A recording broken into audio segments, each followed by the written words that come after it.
Good morning. Welcome to the forum. My name is Malcolm Young. I'm the Dean of Grace Cathedral. It's so good to see you in this rainy weather. I was saying I rode my bicycle here and I just got soaked. My shoes had water in the bottom of them when I took them off. Fortunately, I have an extra pair of shoes here. Last week at our annual meeting, we talked about the new vision for the Cathedral, a spiritually alive world, and our new mission, which is reimagining church. And they seem very connected to the work of our guest this morning. I can think of almost no better conversation to have than with this prominent Christian teacher of spirituality in the Western world. He's formerly the Warden of Iona Abbey in the Western Isles of Scotland. He's the distinguished visiting scholar of spirituality at Iliff School of Theology in Denver, the co-founder of Heartbeat, A Journey Toward Earth's Well-Being, an ordained Church of Scotland minister, and the author of over 15 books, including the most recent title, The Rebirthing of God, Christianity's Struggle for New Beginnings. He is now in the midst of writing a new book, which will include a re-examination of naturalist John Muir through Celtic Spirituality. Please join me in welcoming Dr. John Philip Newell. Thank you. As I was preparing today, I was wondering what you were like as a child and what your memory of just like your spiritual life as a child was. Like, what do you think of when you think of your spiritual self as a young person? I was reared in a very conservative evangelical tradition. And although that's not where I am now in terms of my religious identification, I live with gratitude for what the key part of that tradition, which is paying attention to the heart. I think that's the charism or richness of that tradition that I've carried with me. So attentiveness to the heart, I think, is what I sort of breathed in my religious family upbringing. But the piece that really captivated me as a child was being in the midst of the natural. And I think I was a slightly dreamy boy in terms of just sometimes gazing or feeling that I was surrounded by what I wanted to be in the midst of. But I didn't have any language at that stage. My particular religious tradition hadn't given me language to see that what I was in the midst of was what the Celtic tradition calls the Cathedral. Right. Of the sacred. So that for me has been an important piece of finding in the Celtic tradition some language to utter or to give articulation to what I knew as a child. Right. I mean, we were talking about the first thought that you have in the morning is being informative to what's really happening in your heart. And that does sound very connected to what you describe as your childhood spirituality. So the natural world, when did you make that connection of just recognizing that natural world was a kind of cathedral for you? How'd you put those two things together? I grew up in Canada, and my father was Irish and my mother's Scottish, but the family was in Canada when I was born. And when it came time to study at university level, I knew that what I wanted to do eventually was to study theology. But I began by doing an English literature degree, and that really informs me very deeply. It's the poets that I go back to again and again. I'm not sure that I've ever read a theologian's book more than once. But, I go back again and again. You should try it. Not even my own books. Well, you know those pretty well already. So I went to Scotland to study theology, in part, I think, looking back on it, to step out of the shadow. I mean, it was a loving shadow of my father, but nevertheless, it was a sort of tradition of religion that I wasn't deeply saying yes to. And so I ended up in Edinburgh, where I was not known, where my family was not known. And during my theology studies, I heard George MacLeod speak. George MacLeod was the founder of the modern-day Iona community. And he was in his 80s at that stage. I was a young man, early 20s. And when I heard him speak, I had a coming home experience, because it was the first time in my life that I heard a Christian teacher speaking about the sacredness of the earth and speaking about the way of nonviolence as very essential to the way of following the wisdom of Jesus. And those two pieces, sacredness of the earth and the way of nonviolence, not only nonviolence of action, but nonviolence of heart, spoke to me in a very deep way. And I had a realization that day that I'm very sort of proud of, if I can claim to be proud about myself. But the pride is that I realized when I heard him, I need to find a way of getting close to this man. And it wasn't obvious how to do that, but shortly after the avenue opened, and that was through Iona. Right. And what was it like when you first went to Iona? What did it feel like? And did you recognize immediately how much of a connection you were going to have in the future with the place? Yes, Iona is our little sacred island in Scotland, 3 miles by 1.5. And it's the birthplace of Christianity for Scotland, and very much an expression of that early Celtic Christian wisdom.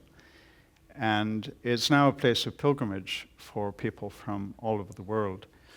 And we have 4 pilgrimages a year on Iona, and I want to welcome you. It's a place that again and again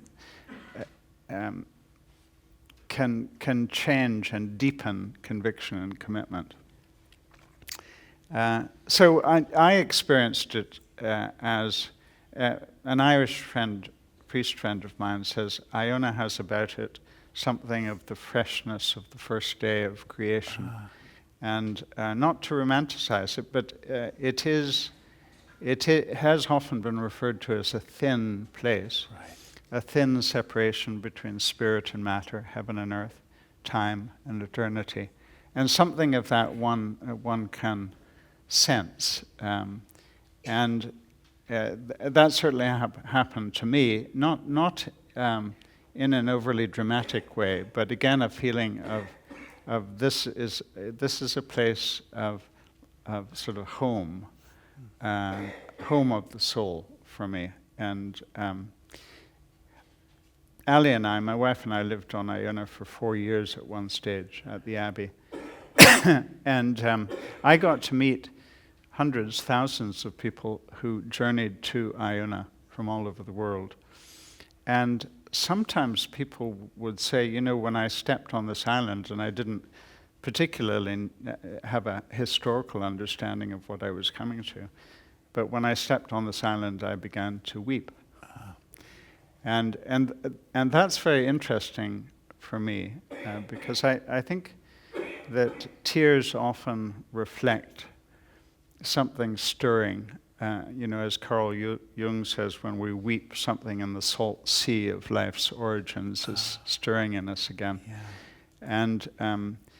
And the other interesting thing about that is that one of the rules of Columba in the 6th century, when he was establishing his Celtic community on Iona, and it's unique to that island and that community, one of his rules to his community was pray until the tears come.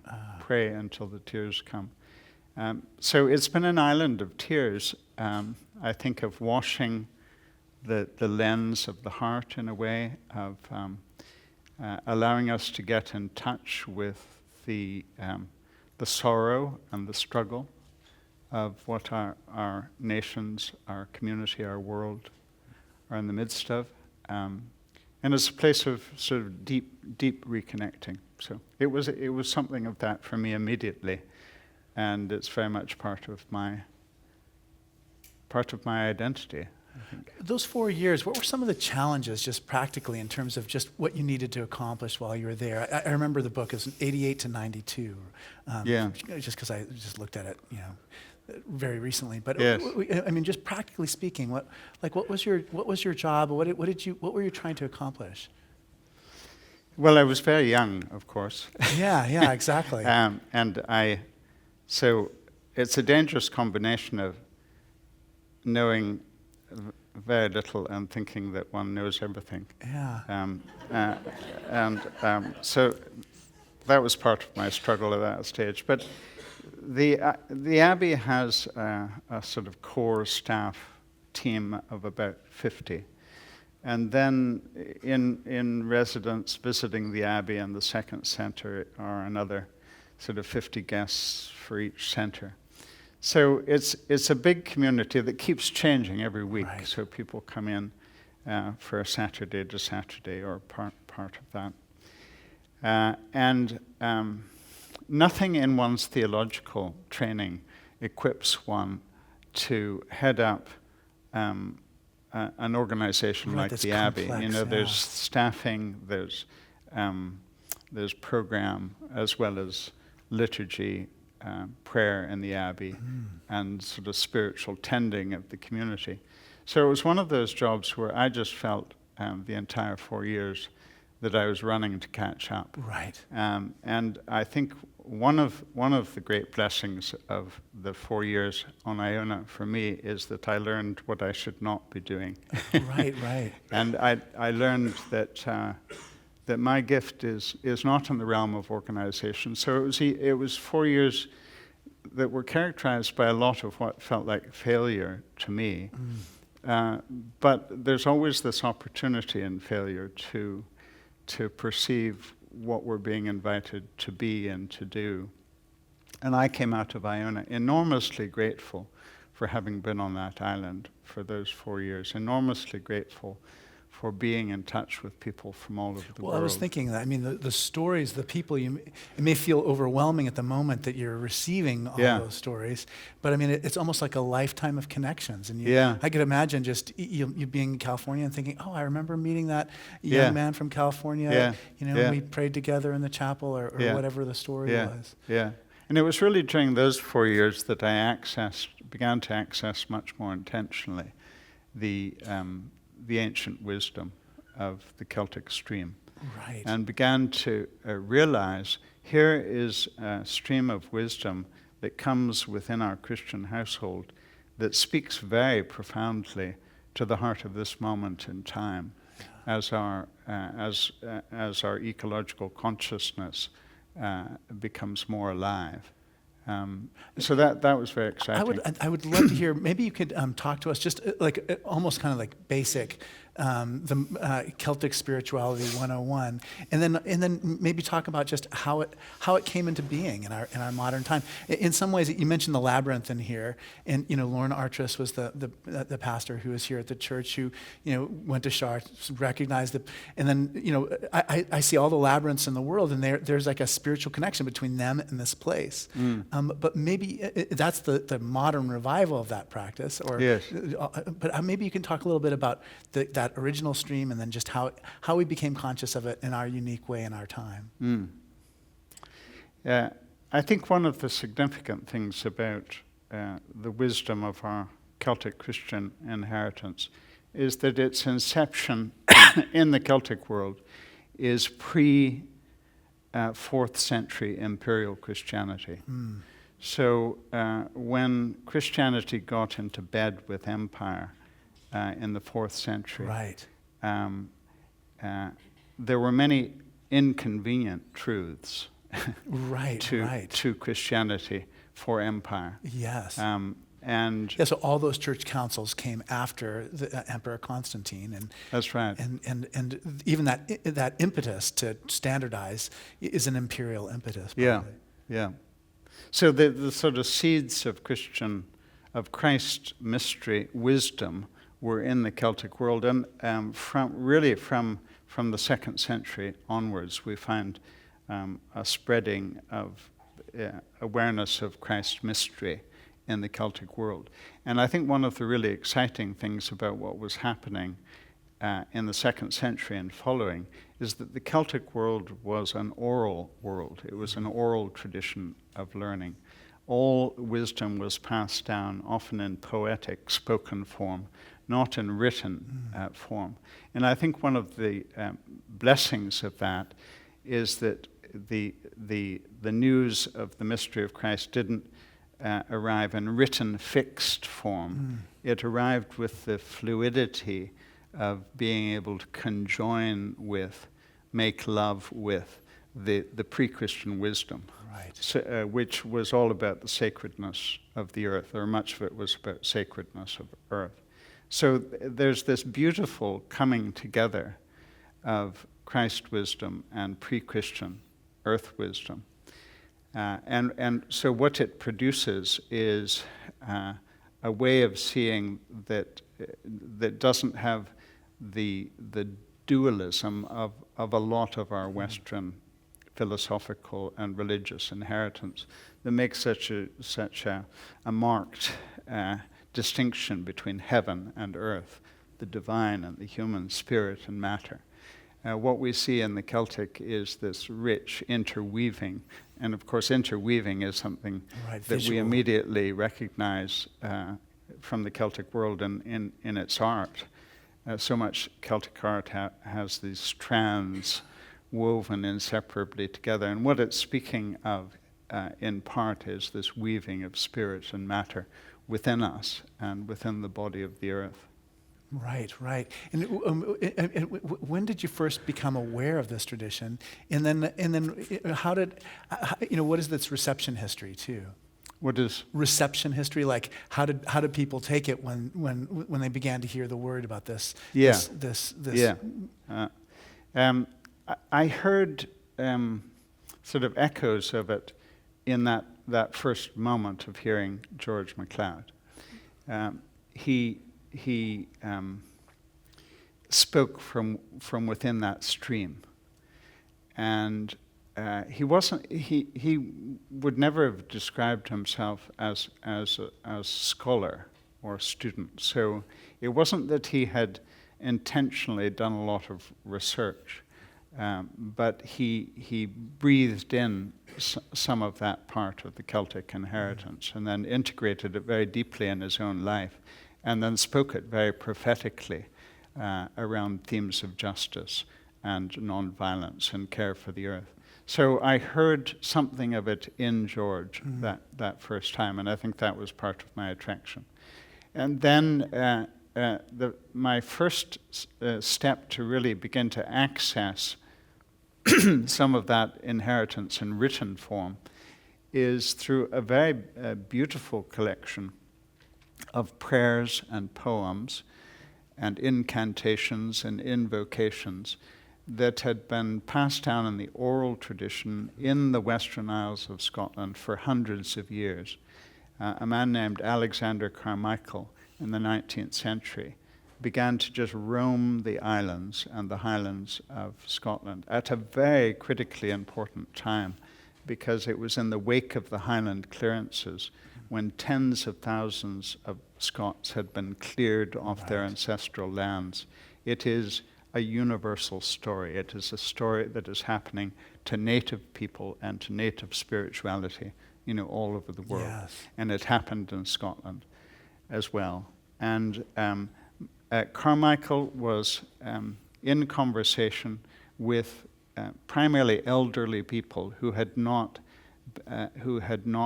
moved away from the highlands and islands. Many of them became homeless and wandering after the clearances. So he, in conversation with them, began to transcribe these prayers that were uttered or chanted at the rising of the morning sun or the setting of the sun, at the birth of a child, at the death of a loved one, at the kindling of the morning fire, and its smooring at night or covering at night. So these were prayers that belonged to the rhythm of of the seasons and the rhythm of the day and the ebbing and flowing of the tides. They were not prayers that had their origin within the sort of tight four walls of religion, so much as prayers that express this interweaving of spirit and matter in all things. So Carmichael made this really important collection just before it began to disappear, and published it in 1901 as the Carmina Gadelica, the prayers or the songs of the Gaels. And that was one of my first sort of accessings of material that came down in a stream. And I again found myself feeling these are the prayers that my soul has been longing for. Right.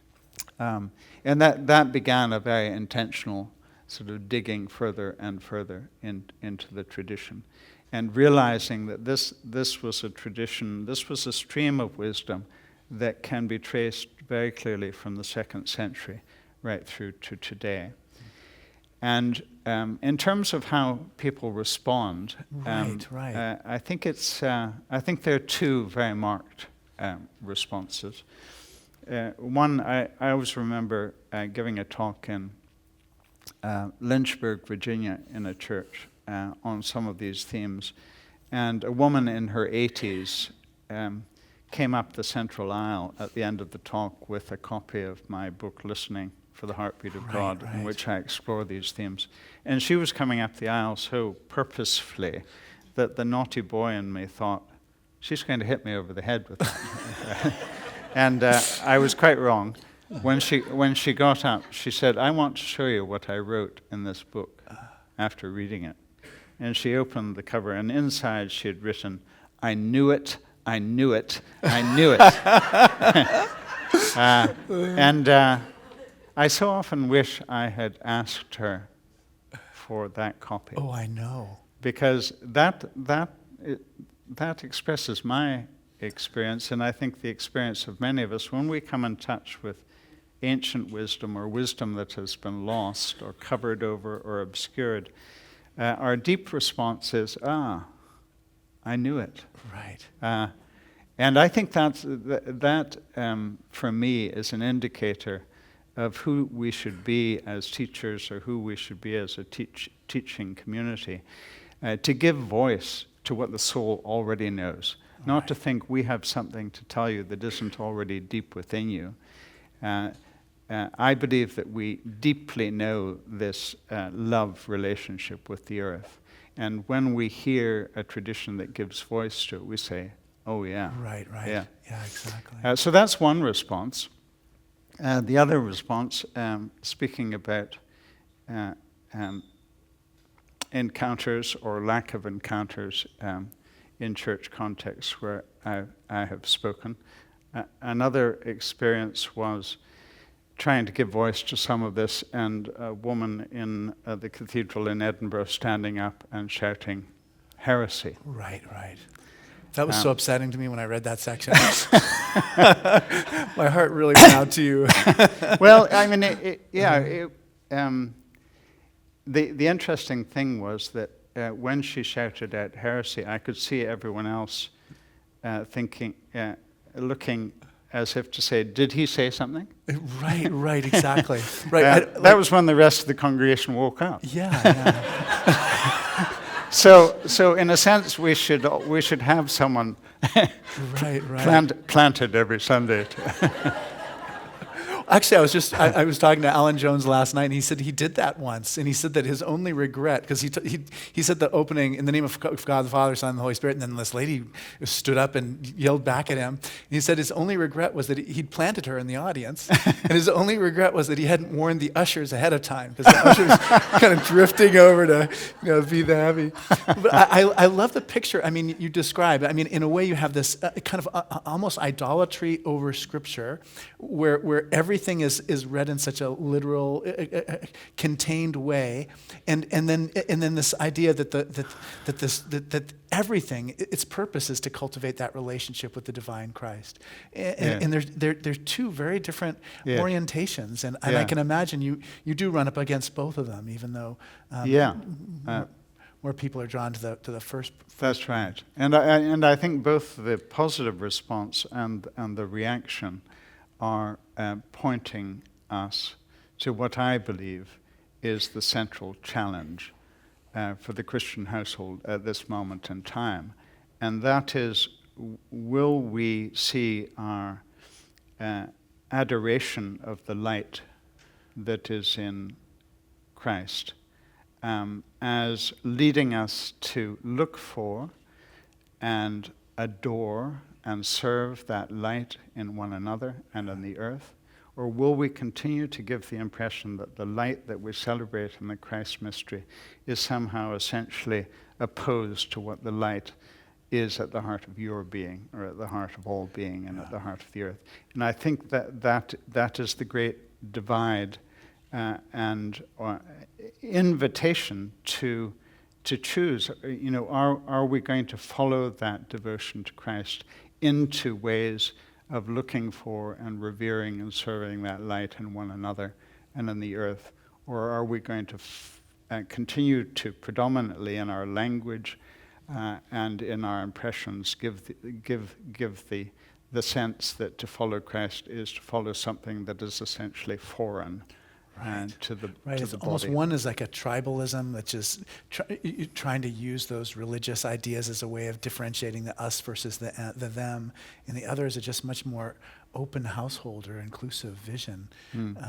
You must see so much, in terms of just having an experience of just what's happening in Christianity in general. And I wonder if you have anything to say about that, just like, what is the state of the church right now? And, what signs of hope do you see, and what worries and fears do you have for Christianity?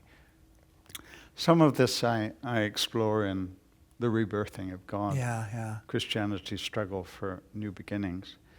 Because the starting point of that book is to recognize that Christianity as we have known it in much of the Western world is in a state of collapse.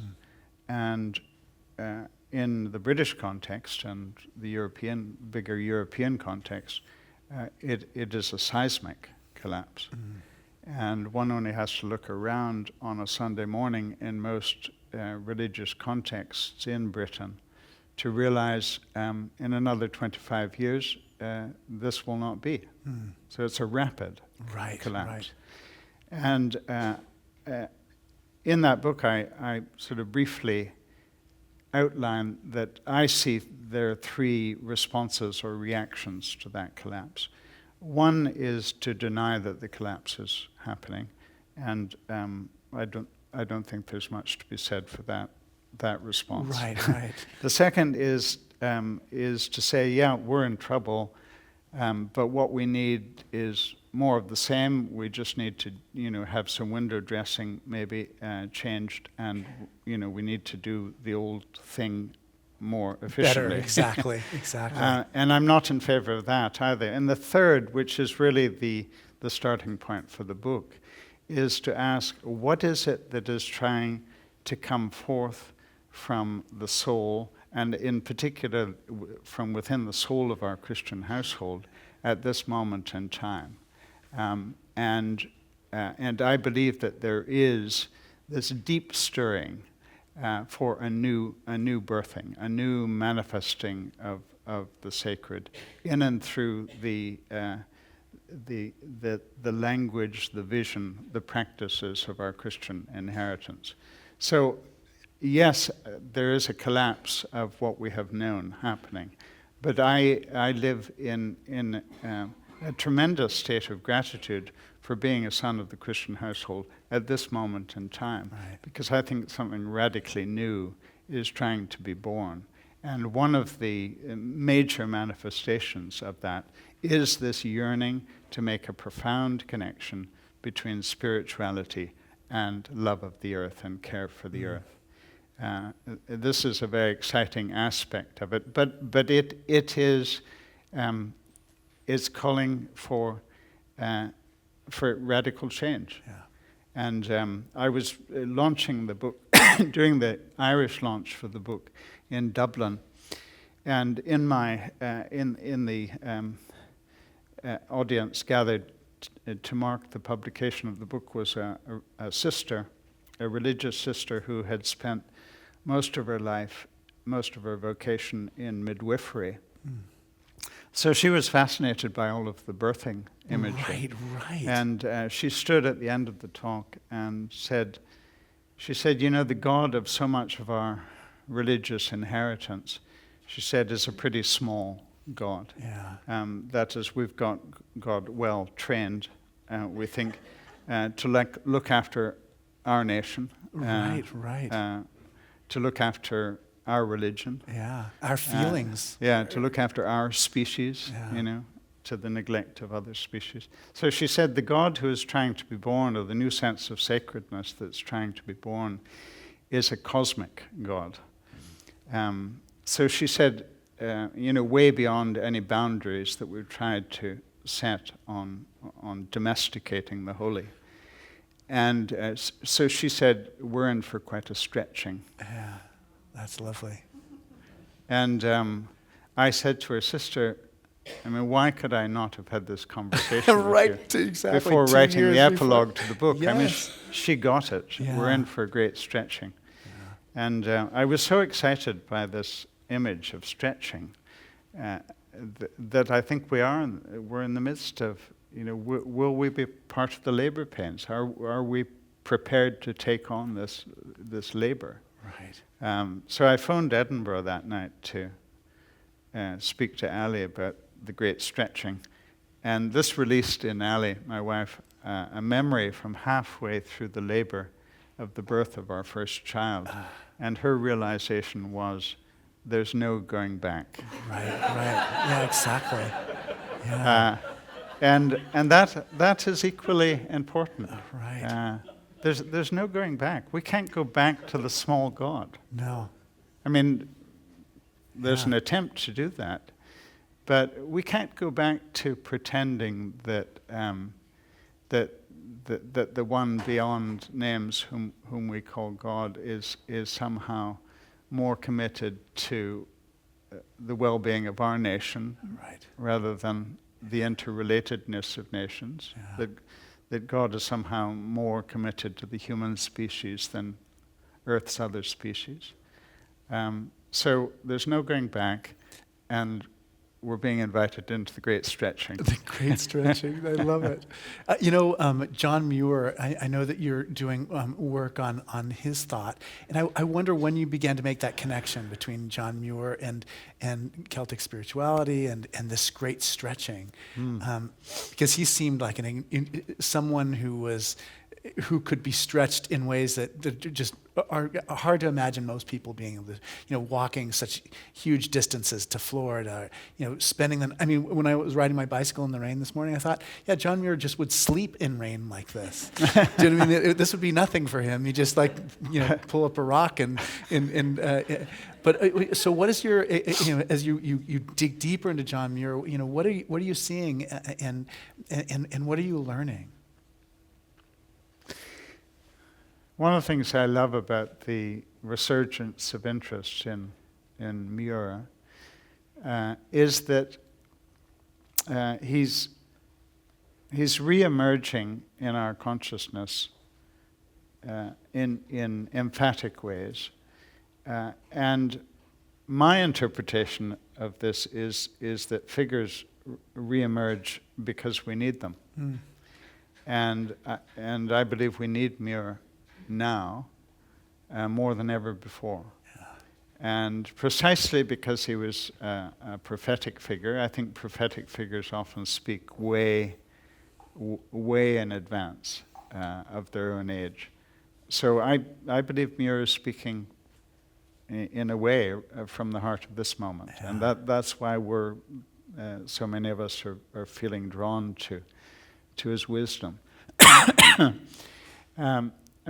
Muir has been celebrated, of course, in many ways through the Sierra Club and other channels. But we've only been getting part of Muir through that channel. Yes, we have been aware of his love of the earth, his putting into motion important movements towards conservation. But there's something else in Muir that's really close to the heart of his fire and his passion. And that is a spiritual vision of the sacredness of matter and the sacredness of the wild. And it's that side of Muir that I'm trying to be more in relationship with. And I see him as part of this great continuum in the Celtic world from 2nd century through to today. And Muir, of course, was born in Scotland. Right. So we claim him. Right. And his father was in that old religious faith in a pretty strong way. That's right. That Calvinist worldview was Yeah. what shaped him when he was young. Yeah. So he knew in his own family something of the tension of the struggle that was being played out across the whole of Scotland at that moment, so that we know from people like Carmichael and the Carmine Gadelica tradition, we know that there were, in the middle of the 19th century, there were men and women still offering their morning prayer at the rising of the sun or under the whiteness of the moon at night, and addressing the light that is within all light, within all life. And then we know that there was a very hard-edged, angry Calvinism that had really gained the upper hand in the religion of the land. I sometimes refer to them as the Scottish Taliban, and they were literally trying to beat this ancient practice and this ancient wisdom out of the people. Right. So there are stories of headmasters or of schools or ministers, if they heard children reciting some of these ancient prayers and poems of the sacredness of the earth, the children would literally be beaten. So we see that tension in Muir. And so by the age of 11 or 12, he knew all of the New Testament by heart, and most of the Hebrew scriptures by heart. But he adds, and by sore flesh. So if in the recitation of Scripture he didn't get it right, his father would literally beat him. And what Muir comes to see is that the earth is the sacred text. Right. He doesn't abandon what he calls the small book, the book of Scripture, but he believes it is to be read in relationship to the big sacred text, that we need both of these texts.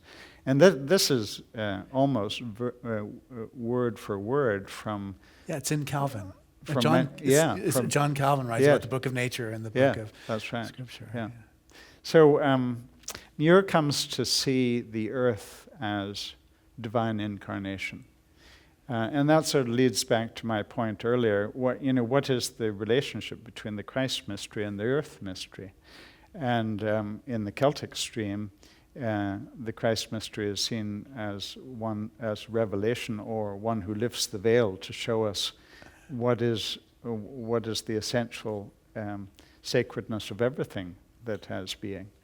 And Muir was articulating this, and he spoke of the earth as divine incarnation, and he very playfully refers even to the geological formations of the earth as the instonations of exactly. God. Well, I mean, all the cathedral language he uses for Yosemite is, I always, Henry David Thoreau cared a lot about wildness too,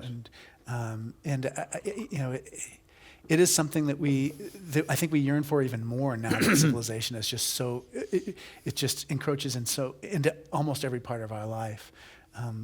But I wonder, if how easy it is. Are you finding people, can they understand wildness anymore? I mean, the people that you're talking to about these ideas. I think that there is a deep yearning to come back into relation to the wildness of the natural. Yes, there is often a lack of acquaintance with wildness, or so much of our culture, including our religion, has often given us the impression that what we need to do is to tame everything. wildness. Yeah. And I think this is one of the reasons why Muir is so important, that he's saying, no, we don't tame wildness. He says wildness is a necessity. And the other thing that he says that I think is so close to the heart of his vision is, he says, in God's wildness lies the hope of the world. Right. And that to me has some enormous implications for this moment in time. And that is to say that our hope is present. I mean, the source of our hope is present in the wildness of the natural world. And it has some big implications for what our role in relationship with the earth is to be. How do we give the earth the space and the time to do its healing work? Because that's where our hope is. And we don't have to somehow impose a solution on the earth. We need to, we're not saviors of the earth. I believe we are to be servants of the earth, and servants of that deep, wild, renewing energy for healing and renewal. And I think it also says we need to learn from that wildness, because that's the wildness of God. Right. So in terms not only being in relationship to it in our leisure time, but how do we learn from it in our work time? How do we learn from its rhythms and interrelationship as the key to finding the way forward? And I think the other thing it means, with big implications, is how do we really celebrate, rather than primarily being frightened, of the wildness of the divine within us? Because we've done a lot of attempt to tame or to domesticate, and maybe our Church of Scotland tradition outdoes every other religious tradition in the world when in its polity, church polity, it says everything is to be done decently, right, and in order. Yeah. I mean, I often think, is there a phrase more opposed to the nature of the universe than that? I mean, think of the messiness of conception and birth and dying.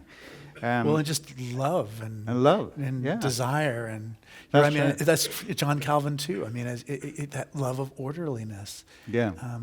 It's such a deep part of us too. Yeah. And we know when we're part of any creativity that there's often a mighty swirling that precedes it.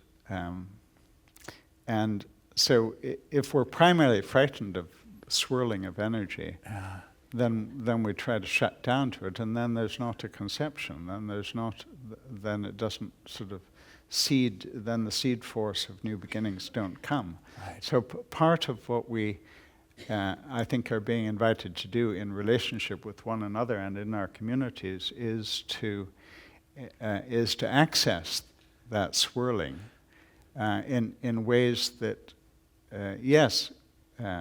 lead us to be in awe of it, but not primarily frightened of it. Right. And to know that there, George MacLeod, in the Scottish context, one of his mantras, he used to say, where is the turbulence? Go there. Right. Because that's where something new is trying to break through. Yeah. And he's speaking not only of the inner turbulence, but the outer turbulence. Let's not primarily be frightened of turbulence. Let's ask what's trying to be born. Yeah. Yeah.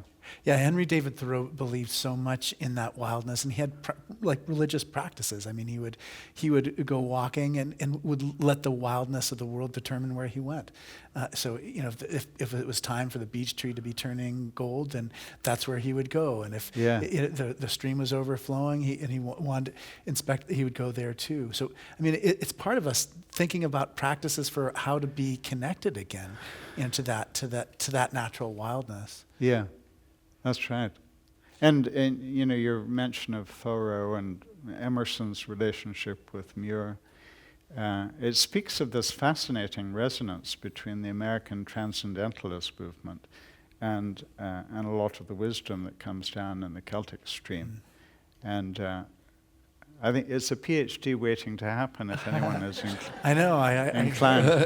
Yeah. It's funny, in a way, I mean, what happened, the American transcendentalism, a lot of it came out of an inability to understand Kant's first critique.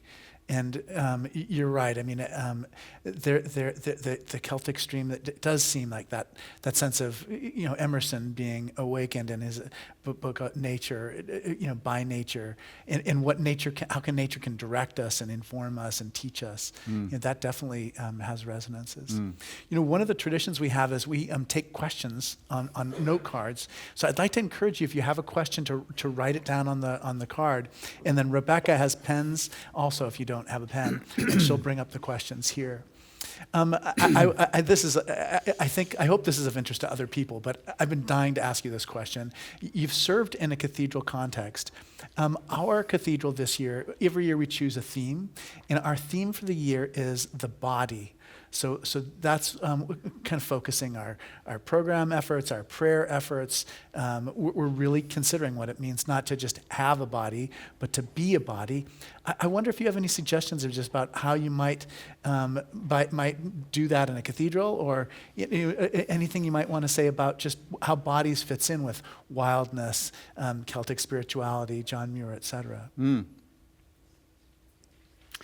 Well, one of the words that thank you, that George MacLeod uses, and it's very typical of many Celtic teachers over the centuries, trying to move away from the dualism of body and soul, spirit and matter that has dominated a lot of our culture and a lot of our religion, is to be creative about our language. So MacLeod speaks of this as body-soul, body-soul. Right.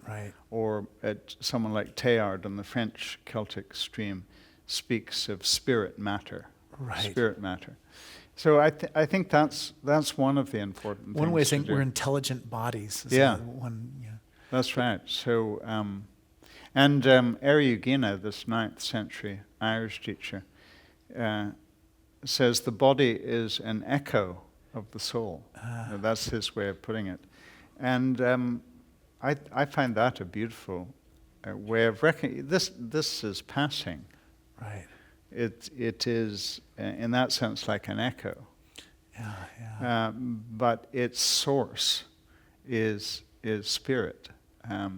So how is the spirit so echoing into physical manifestation? And it's very similar to how much of the Jewish tradition really honors the body as the soul in its outward form. So I think that's one of the important ways to refuse the dualism and to look at the enormous implications of. I mean, this has radical implications. Oh, yeah.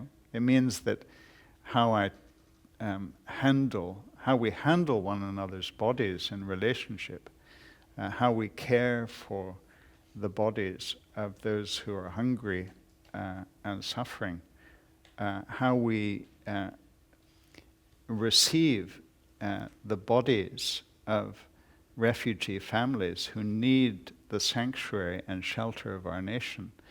These are holy matters. And so it has enormous implications for not just the physical level, but for this physical-spiritual interwoven. And I think the other thing I'd that comes to me immediately about the theme on body is, of course, the connection with the body of the earth, and to see our body and the body of the earth as manifestations of the same. Right, exactly.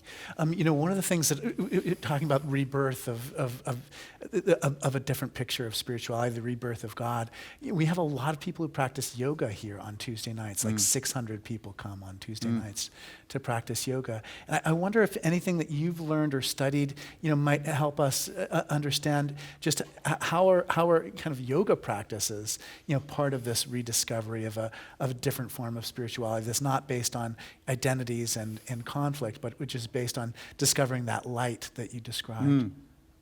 I think it's for me it's another hopeful sign of the expression of the yearning to bring the physical and the spiritual together. Right. And to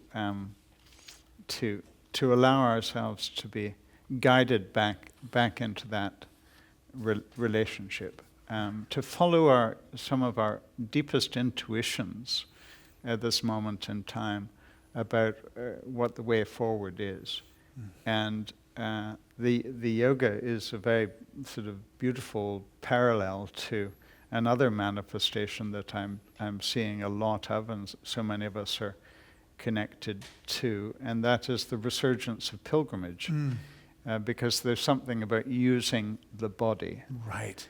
And in an intentional way as part of our spiritual practice.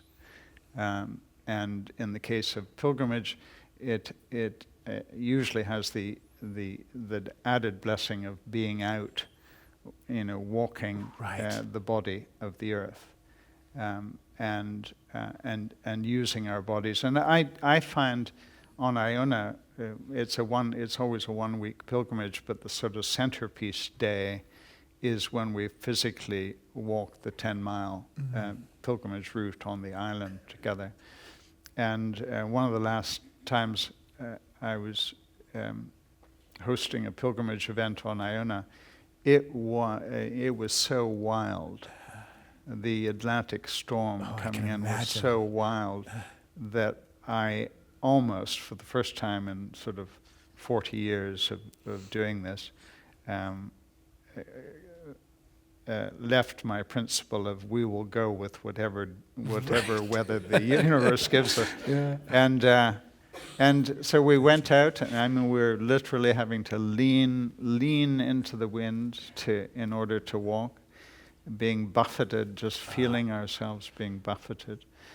And that was, and people did it, right? And not only did it, but came back sort of glowing. I mean, they looked like Moses having come down from us. And that's great, when we can know this connection between body and spirit. And I think yoga practices and Tai Chi movement and even labyrinth is also this beautiful expression of the desire to use our body. Right. And that's sometimes what I feel. I'm like out in it when the storms. That's my thought. I'm in it. I'm part of it when I'm there. We have a lot of great questions here. How do you move toward the thinness of Iona? Any tools like meditation? Yeah, that's a really important question, isn't it? Because when we speak of Iona as a thin place, it's very important. When George MacLeod first used that term to refer to Iona, he didn't thereby mean that every other place is thick. Right. He meant that Iona is like this icon or sacrament of what we are to be attentive to and trying to experience and serve everywhere.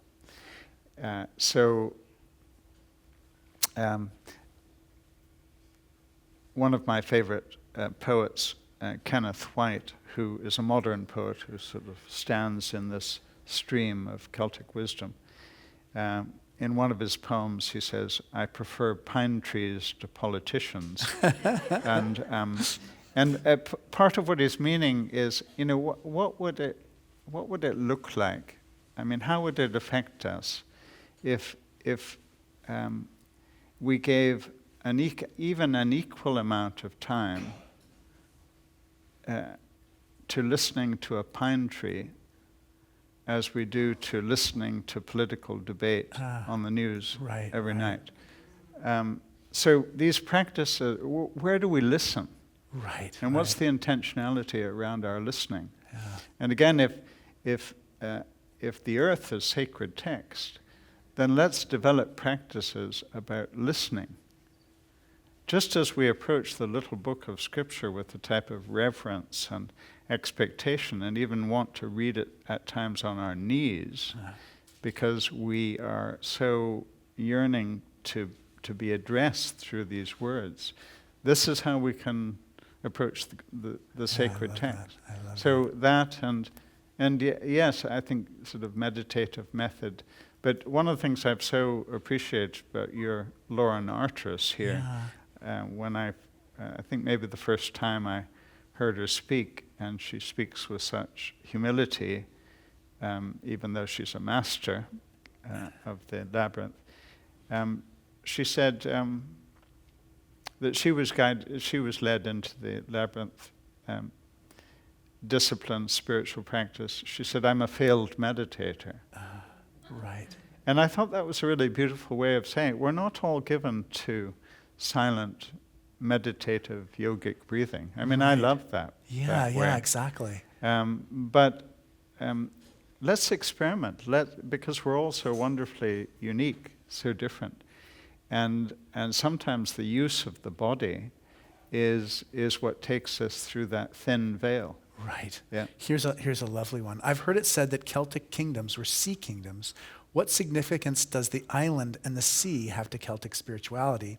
What can we understand of Celtic spirituality from works such as the Book of Kells?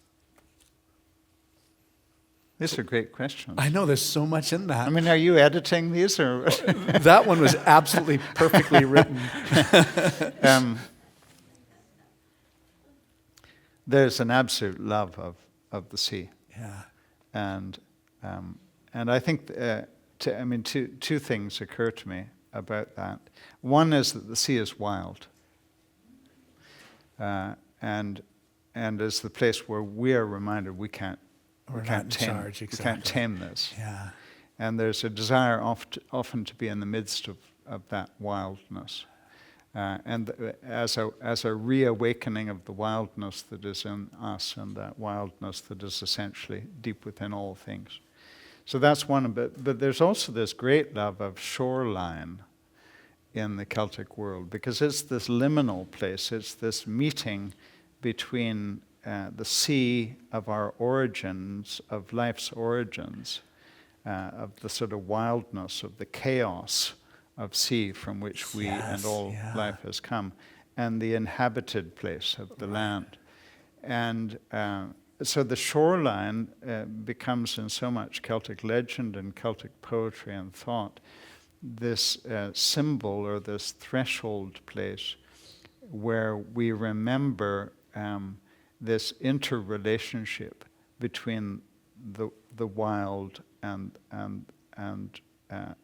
the life of our communities and a more ordered expression of life, or the shoreline, that place that represents the relationship between the unknown and the known, the other and what we are more familiar with.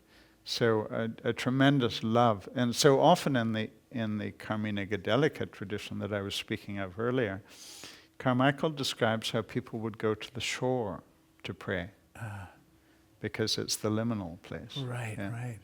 I think of all those Hawaiian surfers. They pray and cross themselves. You've said so much about. You've said much Celtic wisdom was passed on orally.